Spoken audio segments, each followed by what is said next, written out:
যদি মানুষ তাদের নিজের কথাগুলো খেতে পারত, তাহলে তারা বুঝতে পারত যে এগুলো কতখানি তেতো। মানুষের মুখে বলা কথার একটা আলাদা শক্তি আছে। কখনো কখনো আমরা রাগে, অভিমানে বা অবহেলায় এমন কিছু বলে ফেলি যা শুনতে অন্যের জন্য খুব কষ্টকর হয়ে যায়, অথচ আমরা সেটা বোঝার চেষ্টা করি না কখনো। কিন্তু ভাবুন তো, যদি একদিন সত্যি আমাদের নিজের বলা কথাগুলো খেতে হতো, তাহলে কেমন লাগতো?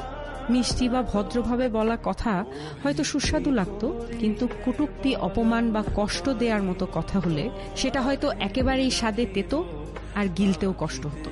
তখনই হয়তো আমরা বুঝতাম আমাদের জিভ থেকে বের হওয়া প্রতিটা শব্দের কতটা ওজন আছে, আর তা অন্যের হৃদয়ে কেমন প্রভাব ফেলে। তাই কথার আগে একটু ভেবে বলা জরুরি, কারণ কথার কোনো ওষুধ নেই। একবার বলে ফেললে তা আর ফেরানো যায় না কখনো। নিজের কথাই যদি একদিন নিজের কাছে তিতে হয়ে ওঠে, সেটাই